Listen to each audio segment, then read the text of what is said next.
everybody! Today I'm going to be teaching you guys how to make Half-Life 2, a map for Gmod. Not Half-Life 2, I'm thinking of the wrong thing.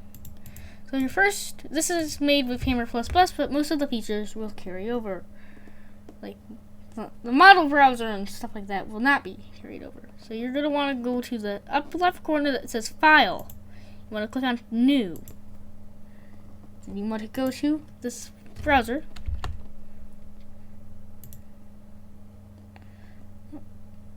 I need to pull up the browser in OBS.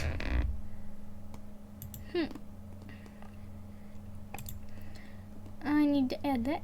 Anyways, there's going to be a browser for textures. You just click on that button that I clicked on. I'm going to click on something nice that I like. For example, let's just say I want to build something like, I don't know, an office. Oh, there we go. We have our office texture. Now we're going to texture this area here. You're going to use this tool. It's called the block tool. You can place it down. And sometimes it'll get weird. Most of the time, you have this.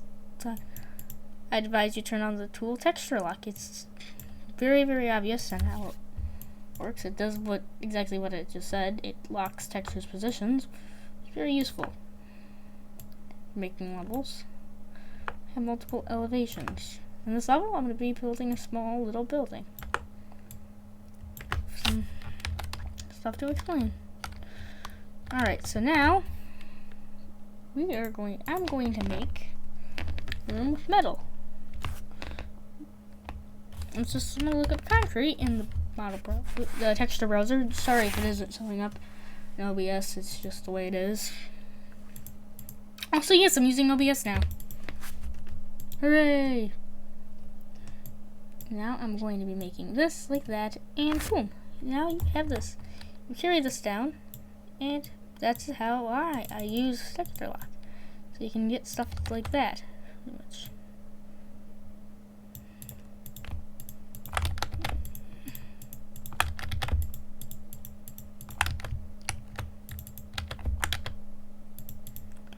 I'm going to be building all this.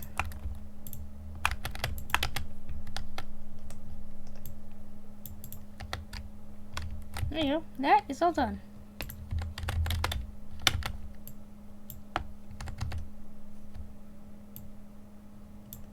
Now there we go. And that will allow you to have stuff like this done. And this entire area here is just for the water demonstration, so we're just going to extend this down, because if you hold control, you can multiple select objects. It's a very useful feature. I used it a decent amount.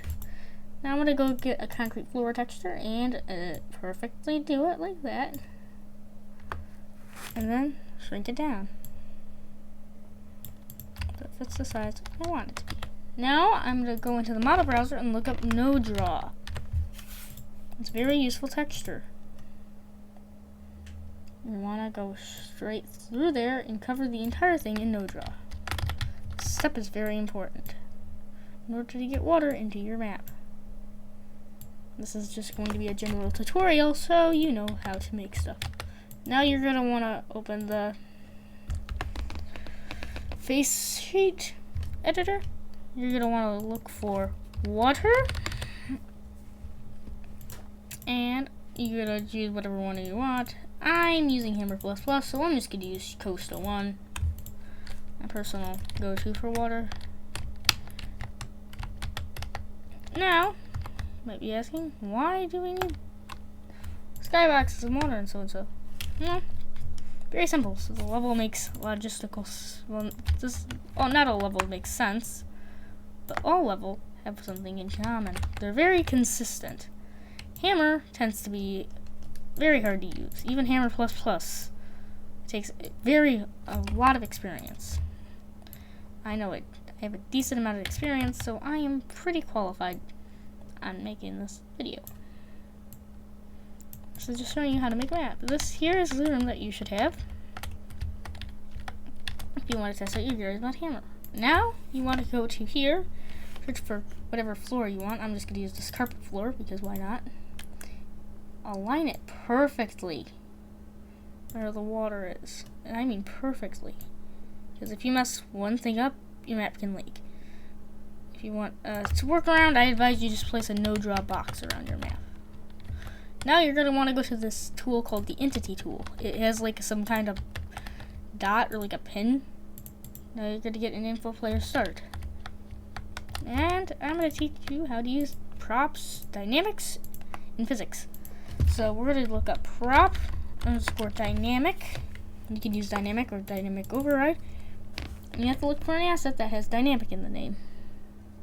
Like for example here, you see, oh, I got this combine gate vehicle thing. Yeah, that's dynamic. For example.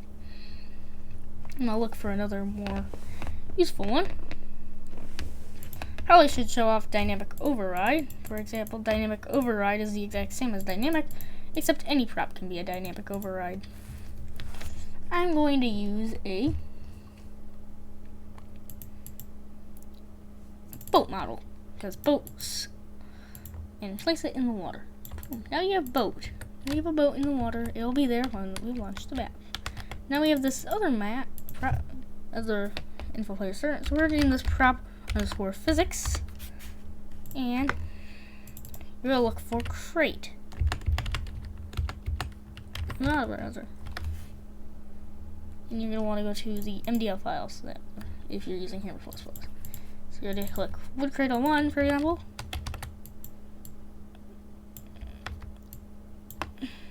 Another prop that, oh yeah, I probably should mention the shift drag feature. Very useful feature. It's in Hammer. I think it's in Hammer by default. I am unsure though because I don't use it. Anyways, we're gonna look up drum to get another asset. Anyways, these are our two barrel boxes. Alright, so let's just say you want one at the other side of the room. So I'm going to introduce the shift drag feature to you. So you want to just hold shift while dragging. And then boom, you have it on the other side of the room. Now you might be wondering, how do I make windows into a sky? Well, first you want to look up window, because you want a texture so you can use it. I'm going to use one of the train system windows from the intro Half-Life 2. So I'm going to go from here to there, using the top grid as my alignment seat. And you gotta move this back. If you need, move it back. Then you're gonna hit Tools and Carve. So now you have a window staring straight out into the abyss, aka also known as the Void in Half-Life 2. The Void is just like an area where it does not render anything. Now you're gonna go into your texture browser and look up sky. So you're gonna want to go to the 2D view, where you can see your entire map, everything where it is, and you're gonna go straight across. And then you're gonna look on the up view, and pretty much you're gonna do this. You surround the entire map and a box. It doesn't have to be a perfect box, but it needs to be a box good enough to fit the entire map. So now then you're going to go to the tool section and hit the make hollow button. You're going to hit -32 or 16. I use 32 so the map gets a bit thicker in case stuff is outside the bounds. Now once you're done with that, you're going to want to click F9.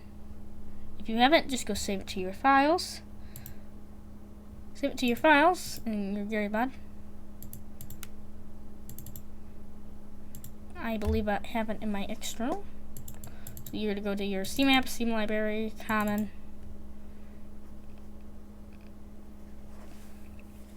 Look for whatever game you're looking for. For example, we're making this for Gary's Mod, so we're going to have to look for Gmod. Once you find Gary's Mod, you want to go to the Gary's Mod folder inside the Gary's Mod Steam Library, and then you want to go to Maps and name it whatever you want. So I'm going to name this gm_test _YT. Now then, you're going to get a menu that says Run Map. Just say one map, and then you run a quick OK, and the map will compile, and I'm going to show you the final product. Oh yeah, that happens. Okay. Sometimes you could save it to the wrong folder, or let's just say you had an uninstalled version of Gmod. You're just going to look for the folder you have Gmod installed of. For example, you go to Steam app, you go to your Steam, look for the Gmod, and just search. Oh. Wait, oh no. It's downloading. Why is it downloading? I own it. Privacy betas and slow files. Yeah, it's on. Oh, it's on the local disk. Okay. Yeah, that's a mistake. My part. I saved it on the external, so we're gonna go save it on the internal. Save as. It uploads the file, so what's it called? Either way, so I have 2 maps that I had on the external, but it's still there. I also have some maps for development reasons. Like, I have an entire level game called the MF Test. Anyways, in 3, 2, 1, it should be done validating. Now, I'll save it in the proper folder, because that was a mistake.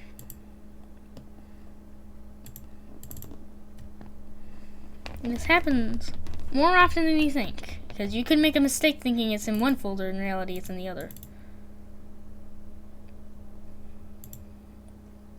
I'm gonna go into the Gmod folder. See, like, if it's missing any things like cache, bin, add-ons, etc.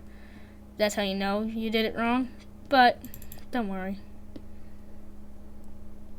Maps will save to it, and I can compile it now. Your program thing should open, the Windows command tab, and oh, great. That happens sometimes. Anyways, the map should be finished, so let's go take a look at it in a few seconds.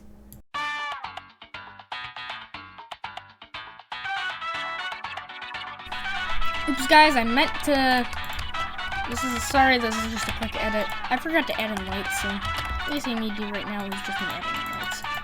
That's all you guys need to know. Because those things happen. I forgot to do it, so what's it called won't look good. This level is something that I consider to be a complete test. I've never made good test maps before, especially for Gmod. I just made maps in other games, like I have one that's what's it called? C1A12. It's just what's it called? So, anyways, back to the main development and playtesting.